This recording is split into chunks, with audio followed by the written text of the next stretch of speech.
ప్రజాపాలన ప్రగతి బాట గౌరవ ముఖ్యమంత్రి రేవంత్ రెడ్డి గారు గత 2 సంవత్సరాల నుంచి తెలంగాణ రాష్ట్ర వ్యాప్తంగా చేస్తున్నటువంటి అభివృద్ధి కార్యక్రమాలని ప్రజలకు వివరించడానికి భవిష్యత్తు లోపల వచ్చే 3 సంవత్సరాల కాలంలో ఎలాంటి బాట వేయబోతున్నాం తెలంగాణ రాష్ట్ర అభివృద్ధికి వివరించడానికి మన పరిగి నియోజకవర్గం నారాయణపూర్ గ్రామానికి మన 7వ తారీఖు రోజు 1 గంటకి ఇక్కడికి విచ్చేస్తున్నందుకు వారికి స్వాగతం తెలియజేస్తూ ఇది చెవెళ్ళ పార్లమెంటు పరిధిలో ఉన్నటువంటి మన చెవెళ్ళ కాన్స్టిట్యున్సీలో మొయినాబాదు, శంకర్పల్లి, చెవెళ్ళ, అదేవిధంగా వికారాబాద్ మున్సిపాలిటీ, అదేవిధంగా తాండూరు మున్సిపాలిటీ, పరిగి మున్సిపాలిటీ, కొడంగల్, ఈ విధంగా అన్ని మున్సిపాలిటీలకు సంబంధించినటువంటి యొక్క కార్యకర్తల్ని, ప్రజల్ని, రైతులను అందరినీ కూడా పిలిచి ఇక్కడ వాళ్ళకి అన్ని అభివృద్ధి కార్యక్రమాలని 6 గ్యారంటీల్ని కాంగ్రెస్ ప్రభుత్వం వచ్చిన తర్వాత ఏ విధంగా ఇచ్చింది అన్న విషయాలు తెలియజేయడానికి ఈ యొక్క సభను మేము ఏర్పాటు చేయడం జరుగుతుంది.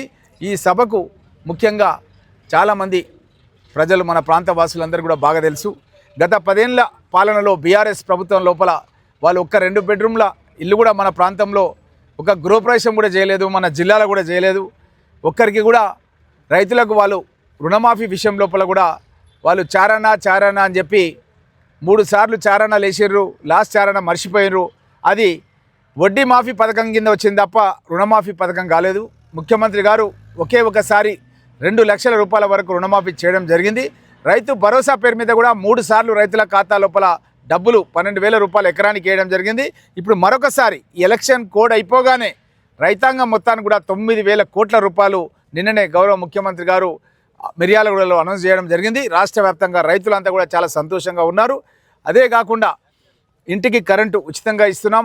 ఏదైతే ఇందిరమ్మ రోటీ కప్డా ఆర్ మకాన్, తినడానికి తిండి, ఉండడానికి ఇల్లు, కట్టుకోవడానికి బట్ట, పేదవాళ్ళ కనీస అవసరాలను గుర్తించిన ఇందిరమ్మను ఆదర్శంగా తీసుకొని మన ముఖ్యమంత్రి రేవంత్ రెడ్డి గారు ఈరోజు ఇల్లు కట్టియడం, దానికి కరెంటు ఉచితంగా ఇవ్వడం, దాంట్లో ఉన్నటువంటి వాళ్ళకు సోనా మసూరి బియ్యం 30 కిలోల వరకు వారికి ఇవ్వడం, అందులో నివసిస్తున్నటువంటి రైతులకు వాళ్ళు 2 లక్షల రూపాయల వరకు రుణమాఫీ చేయడం, రైతు కూలీలు ఎవరైనా ఉంటే ఇందిరమ్మ ఆత్మీయ భరోసా కింద 12,000 రూపాయలు ఒక వ్యక్తికి ఆ ఇంట్లో ఇవ్వడం, ఈ విధంగా ఎన్నో కార్యక్రమాలు తీసుకొని ఈరోజు ప్రభుత్వం ముందుకెళ్తూ మహిళా సంఘాలకు కూడా వడ్డీ లేని రుణం కింద వాళ్ళకు లోన్స్ ఇవ్వడం, ఎవరైనా అనుకోకుండా ఎవరైనా మహిళ పాము గడిచో యాక్సిడెంట్ చనిపోతే ఆ కుటుంబాన్ని ఓదార్చడానికి 10 లక్షల రూపాయల చెక్ ఇవ్వడం, ఆ అప్పును కూడా మాఫీ చేయడం, ఈ విధంగా ఎన్నో వినూత్నమైనటువంటి పథకాలు తీసుకుంటూ ముఖ్యంగా ఎక్కడైతే పోడు భూములు ఉన్నాయో, మనం గతం లోపల మన్మోహన్ సింగ్ గారు ప్రధానమంత్రిగా ఉన్నప్పుడు ఎవరికైతే మనం భూములు అటవీకి శాఖ సంబంధించినటువంటి భూములు కూడా గుర్తించి కబ్జాలో ఉన్నటువంటి గిరిజనులకు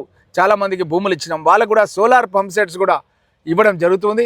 ఇలాంటి అన్ని కార్యక్రమాలు కూడా గౌరవ ముఖ్యమంత్రి గారు ఈ సభా వేదిక నుంచి చెప్పబోతున్నారు. ముఖ్యంగా మన పరిగి వికారాబాద్ జిల్లాకు చెవెళ్ళ ప్రాంతానికి సంబంధించి మీకు అందరు కూడా తెలుసు, గత 10 సంవత్సరాల పాలన లోపల అప్పా జంక్షన్ నుంచి మన్నెగూడ వరకు 300 మంది మన ప్రాంత వాసులు యాక్సిడెంట్స్ అయి చనిపోతే అప్పుడున్నటి ప్రభుత్వంలో ఉన్నటువంటి మంత్రులు కానీ, ఎమ్మెల్యేలు కానీ, అప్పటి ముఖ్యమంత్రి కానీ పట్టించుకోలేదు. నేను గౌరవ ముఖ్యమంత్రి రేవంత్ రెడ్డి గారితో ఒకసారి హెలికాప్టర్లో మేము కొడంగల్ పోయి మధ్య మార్గంలో ఉన్నప్పుడు ఆలూరు దగ్గర చూపించినాను. ఇక్కడ యాక్సిడెంట్ అయిపోయి కూరగాయలు అమ్మేటోళ్ళు, కూరగాయలు కొనేటోళ్ళు, పేద ప్రజలు, మధ్యతరగతి వాళ్ళు చనిపోవడం జరిగింది. ఒక లారీ వచ్చి యాక్సిడెంట్ చేసి ఒక చిన్న పాప, తండ్రి ఆల్రెడీ చనిపోయాడు, తల్లి కూడా యాక్సిడెంట్లో చనిపోతే తను అనాథగా మారిపోయింది అన్న విషయాన్ని తెలియజేస్తే వాళ్ళు ఎవరు గ్రీన్ ట్రిబ్యునల్లో కేసు వేసిర్రో పర్యావరణవేత్తలు వాళ్ళని పిలిచి మాట్లాడు, నా దగ్గరికి అవసరమైతే తీసుకురా, ఈ యొక్క గ్రీన్ ట్రిబ్యునల్ కేసు విషయం మనం పరిష్కారం చేద్దామని చెప్పి ముఖ్యమంత్రి గారు చెప్పారు. నేను వాళ్ళని నా ఇంటికి పిలిచి మాట్లాడి మణికొండలో ముఖ్యమంత్రి గారి కార్యాలయాన్ని తీసుకుపోయి ఆ సమస్యను పరిష్కారం చేసి గ్రీన్ ట్రిబ్యునల్లో విడ్డ్రా చేయించి అప్పా జంక్షన్ నుంచి మన్నెగూడ వరకు శరవేగంగా రాత్రింబవళ్ళు పనులు జరగడం అనేది మీరు అందరూ కూడా గమనిస్తారు. అంటే రేవంత్ రెడ్డి గారి పరిపాలనా దక్షతకు ఇదొక నిదర్శనం. కొడంగల్కి ఎందుకు వెళ్ళినాం? ప్రజలను కలవడానికి కొడంగల్కి వెళ్ళినాం. అది చీకటి అయిపోయింది, ప్రజలను కలవడానికి. చీకటి అయిపోతే ఏం చేసినాం? రోడ్డు మార్గంగా పోతున్నాం మేము. అంటే వేరే వాళ్ళు ఎట్లా చేస్తారంటే ప్రజలనే కలవరు. మీరు గత ప్రభుత్వంలో చూసారు, మీరు ఫామ్ హౌస్ పాలన. మేము అట్లా కాదు, ప్రజల వద్దకు వెళ్ళి ప్రజలను కలిసి హెలికాప్టర్ ల్యాండ్ అయింది, కానీ మేము టేకాఫ్ చేయడానికి పర్మిషన్ లేదంటే బై రోడ్డు వెళ్తూ అక్కడి సమస్యను గుర్తించి ఆ సమస్యకు పరిష్కారం కనుక్కొని పని చేపిస్తున్నాం. మీరు గమనించారు ఈ విషయాన్ని.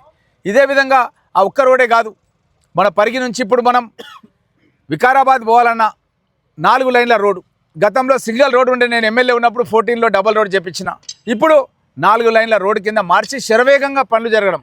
వికారాబాద్ నుంచి మనం అటు తాండూరు పోవాలన్నా కర్ణాటక పోవాలన్నా మనం ఇప్పుడు 4 ట్రాక్ రోడ్లో పోయేటట్టుగా అయింది. అదేవిధంగా పరిగి నుంచి మనం షాద్నగర్ పోవాలంటే కూడా మీకు తెలుసు సుగుణ ఫ్యాక్టరీ దగ్గర యాక్సిడెంట్స్ అయ్యి చాలామంది చనిపోయారు యువకులు.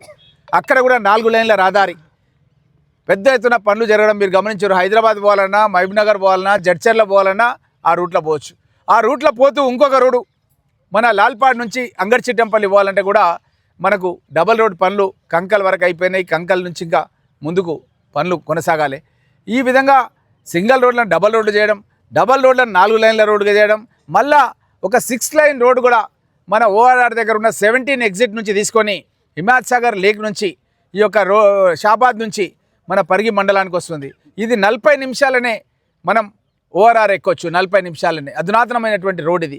ఈ రోడ్ ఏదైతే ఉందో మన దోమ మండల్ నుంచి అది బొమ్రాజ్పేట్ మండల్ ఇండస్ట్రియల్ ఏరియా లగచర్ల కానీ మన హకీంపేట్ కానీ ఇవన్నీ కూడా ప్రాంతాలు పోలేపల్లి నుంచి పోతూ ఇంకా ముందు కోస్గి వరకు పోతుంది. అంటే మన పరిగి నియోజకవర్గంలో ఉన్నటువంటి సైదిపల్లి దగ్గర ఫ్లైఓవర్ వస్తుంది, అక్కడ ఒక జంక్షన్ వస్తుంది.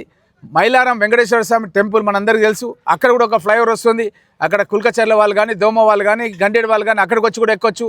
ఇంకా ముందుకు వెళ్తే అనంతరెడ్డిపల్లి దిల్సంపల్లి మధ్యలో కూడా ఇంకొక ఫ్లైఓవర్ వస్తుంది. అంటే ఈ యొక్క రేడియల్ రోడ్ అనేది మన పరిగి నియోజకవర్గంలో ఉన్నటువంటి అన్ని ఆర్ఎన్బి రోడ్స్ టచ్ చేస్తూ కోస్గికి పోతుంది. కోస్గికి మన గండేడు మండల్ దగ్గర ఉంటుంది, మమదాబాద్ దగ్గర ఉంటుంది. ఆల్రెడీ మనకు నేషనల్ హైవే మహబూబ్ నగర్ నుంచి ఆల్రెడీ మనకు చించోలి వరకు పనులు పూర్తయినాయి. ఆ రోడ్డు ద్వారా ఎవరైనా సరే కోస్గిలో రోడ్ ఎక్కితే గండేడు మమదాబాద్ వాళ్ళు గంట సేపట్లో వాళ్ళు హైదరాబాద్ వెళ్ళిపోతారు. ఈ విధంగా ఒక్క నియోజకవర్గానికి కాదు నేను చెప్తున్నటువంటి రోడ్లు. ఈ అప్పా జంక్షన్ మన్నెగూడ అనేది పరిగికి ఒకటి చెవెలకు ఒకటి కాదు, వికారాబాద్ పోవాలన్నా తాండూరు పోవాలన్నా కర్ణాటక పోవాలన్నా పనికి వస్తుంది. అదేవిధంగా పరిగి నుంచి వికారాబాద్ అనేది పరిగి వాళ్ళకే కాదు, పరిగి నుంచి వికారాబాద్ పోతే వికారాబాద్ నుంచి ఇంకా ముందుకు మనం తాండూరు కర్ణాటక పోవచ్చు. అదేవిధంగా పరిగి నుంచి షాద్నగర్ పోతే పరిగి షాద్నగర్కే కాదు, షాద్నగర్ ఎక్కిమంటే మనం జడ్చర్ల పోవచ్చు, మహబూబ్నగర్ పోవచ్చు, లేదంటే హైదరాబాద్ పోవచ్చు.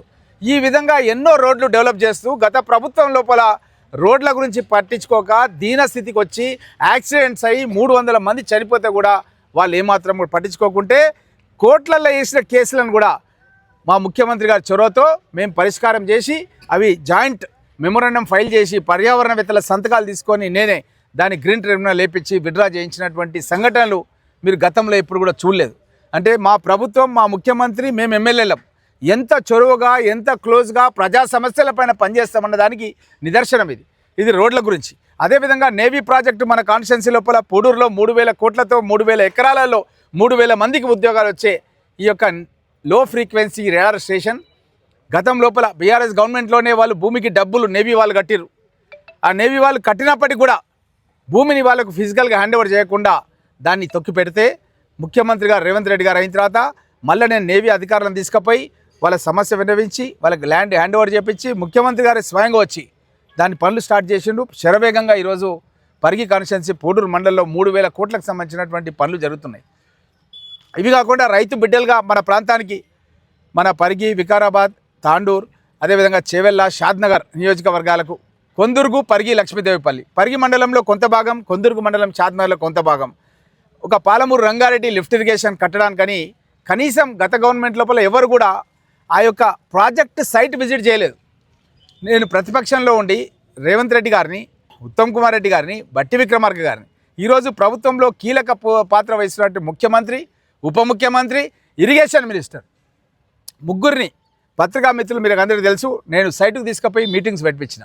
3 వివిధ సందర్భాల్లో మీటింగ్స్ పెట్టించిన. ఈ ప్రాజెక్ట్ కట్టండి అని చెప్పి బీఆర్ఎస్ ప్రభుత్వం దృష్టికి తీసుకొస్తే వాళ్ళు కనీసం కట్టడం దేవుడెరుగు, కనీసం సైట్ మీద కూడా రాలేదు. నేను చీఫ్ ఇంజనీర్లను సైతం సైట్ విజిట్ చేయించినాను. చేపించి దానికి సంబంధించి అంచనాలు తయారు చేస్తున్నాం. కొంత తొందరలోనే భూసేకరణ కూడా చేస్తాం. చేసి అన్ని నియోజకవర్గాలకు సాగునీరు, తాగునీరు ఇచ్చే విధంగా దీని యొక్క శాంక్షన్స్ చేయబోతున్నాం. గవర్నర్ ప్రసంగంలో కూడా చెప్పించడం జరిగింది ఈ ప్రాజెక్ట్ కడతామని. ఇదే కాకుండా ఏదైతే రీజనల్ రింగ్ రోడ్ ఏదైతే ఉందో మన్నెగూడ నుంచి పరిగి మధ్య రాకంచర్ల పరిసర ప్రాంతాల నుంచి ఇది మనం ఇతర జిల్లాలకు పోవాలంటే సంగారెడ్డి ద్వారా నిజామాబాద్ పోవాలంటే పోవచ్చు, మన యొక్క షాద్నగర్ ద్వారా ఇంకా మనం వరంగల్ పోవాలన్నా, కరీంనగర్ పోవాలన్నా, ఎక్కడికి పోవాలన్నా సరే జిల్లాలకు పోవాలంటే హైదరాబాద్ పోకుండానే ఔటర్ రింగ్ రోడ్ ఎట్లుందో రీజనల్ రింగ్ రోడ్ అనేది 36,000 కోట్ల రూపాయలతో ఏర్పాటు చేసుకుంటున్నాం. ఈ యొక్క రీజనల్ రింగ్ రోడ్ చుట్టుముట్టు కూడా ఒక ట్రైన్ వసతి, ఎట్లయితే మెట్రో ట్రైన్ ఉందో అట్లాంటి ట్రైన్ వస్తుంది. కాబట్టి ఈ ట్రైన్ కూడా వాడుకోవచ్చు, ఈ యొక్క మన రోడ్ కూడా వాడుకోవచ్చు. ఎక్కడైతే విలేజెస్ వస్తాయో అక్కడ మనం సర్వీస్ రోడ్ కూడా ఇస్తాం. అంటే ఈ 6 ట్రాకే కాకుండా 8 ట్రాక్ అయిపోతుంది. అదేవిధంగా 4 ట్రాక్స్ ఎక్కడైతేనో అక్కడ సర్వీస్ రోడ్ వస్తుంది. ఎక్కడైతే సర్వీస్ రోడ్స్ విలేజెస్ వస్తున్నాయో అక్కడ మనం లైటింగ్ వ్యవస్థ కూడా ఏర్పాటు చేస్తాం. కాబట్టి యాక్సిడెంట్స్ కావు. ఇప్పుడు మనం మన్నగూడ నుంచి అప్ప జంక్షన్కు 20 గ్రామాలు వస్తున్నాయి. 20 గ్రామాలకు కూడా మనం అండర్ పాస్లు ఇస్తున్నాం, అక్కడ లైటింగ్ వ్యవస్థ ఏర్పాటు చేస్తున్నాం. ఇదే కాకుండా ఒక రైల్వే లైన్ కావాలని గతంలో రైల్వే మినిస్టర్గా ఉన్నటువంటి ఖర్గే గారిని, మల్లికార్జున ఖర్గే గారు, అఖిల భారత కాంగ్రెస్ పార్టీ అధ్యక్షులు గారిని నేను కలవడం జరిగింది. మీకు అందరికీ తెలుసు మునియప్ప గారిని నేను స్వయంగా ఇక్కడ తీసుకొచ్చిన. రైల్వే మినిస్టర్ అప్పుడు గవర్నమెంట్ ఆఫ్ ఇండియా, ఇప్పుడు కర్ణాటక మంత్రి. ఆయన పరికి తీసుకొచ్చి నా నివాసం దగ్గర ఒక మీటింగ్ పెట్టి ఈ రైల్వే లైన్కు 50% ఫండ్స్ తీసుకొని 50% మనం కిరణ్ కుమార్ రెడ్డి గారిని నైటాలు చేపించి మన పరిగి సోషల్ వెల్ఫేర్ రెసిడెన్షియల్ స్కూల్లో 50% ఫండ్ తీసుకుంటే గత గవర్నమెంట్ లోపల అది ఆపేశారు. వాళ్ళ యొక్క సిద్దిపేటకు రైల్వే లైన్ తీసుకుపోయారు. మొన్న 23లో ఎలక్షన్లకు ముందు రైల్వే స్టేషన్ సిద్దిపేట ఇనాగ్రేషన్ అయింది, కానీ మనది కాలే. గౌరవ ముఖ్యమంత్రి గారు 450 కోట్ల రూపాయలు భూసేకరణ గురించి కేటాయించాడు. ఆల్రెడీ భూసేకరణకు సంబంధించిన నోటీసులన్నీ కూడా, దానికి సంబంధించిన డబ్బు కూడా అన్ని శాంక్షన్ అయ్యి డిపాజిట్ అయినాయి. మొన్ననే గోవర్ధన్ రెడ్డి అనే రైతు మన నస్కల్ వాస్తవ్యుడు అని వచ్చి చెప్పిండు, ఆయన భూమికి సంబంధించిన సర్వేలు అయిపోయినాయి, ఆయన బావి మీదకి వెళ్ళే ఈ రైల్వే లైన్ పోతుందని కూడా మొన్న మీటింగ్లో మన వివేక్ వెంకటస్వామి గారు 45 కోట్ల రూపాయలతోన మనకు ఒక అడ్వాన్స్ ట్రైనింగ్ సెంటర్ అనేది ఇచ్చిండు. ఇప్పుడు మున్సిపల్ లిమిట్లకు వచ్చింది దస్కల్. ఈ అడ్వాన్స్ ట్రైనింగ్ సెంటర్ ప్రారంభోత్సవం రోజు ఆ రైతు చెప్పడం జరిగింది. కాబట్టి ఒక సైడు రైల్వేలు ఏర్పాటు చేయడం, రైల్వేలు అంటే కూడా గంటకు 120 కిలోమీటర్ల స్పీడ్తో పోయే రైల్వే వ్యవస్థ ఉంది ఈరోజు. 120 కిలోమీటర్లు అంటే 40 నిమిషాల్లో మనం హైదరాబాద్కి వెళ్ళిపోతాం ట్రైన్లో. దానికి పాస్లు ఇస్తారు. విద్యార్థులు హైదరాబాద్ పోయి చదువుకొని యూనివర్సిటీలలో చదువుకొని రావచ్చు.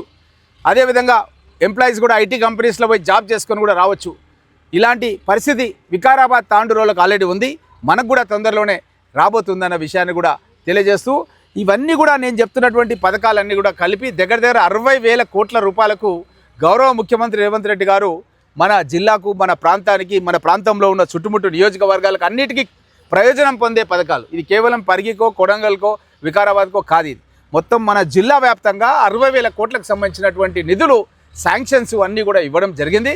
కాబట్టి ఈ యొక్క పనుల గురించి కూడా ప్రజలకు కూడా తెలియజేయాలన్న ఉద్దేశంతోనే ముఖ్యమంత్రి గారు మన యొక్క పరిగి మండలం నారాయణపూర్ గ్రామానికి విచ్చేసిన సందర్భంగా వారికి స్వాగతం తెలియజేస్తూ, మన బొంతు రామ్మోహన్ గారు గతంలో హైదరాబాద్ మేయర్గా పనిచేస్తూ చాలా చురుకైన పాత్ర వహించి అభివృద్ధిలో వహించడం జరిగింది. తనకు కూడా మాట్లాడాల్సిందిగా కోరుతున్నాను.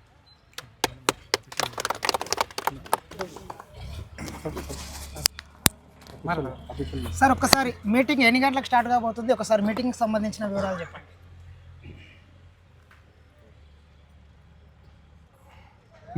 ముఖ్యమంత్రి గారి మీటింగ్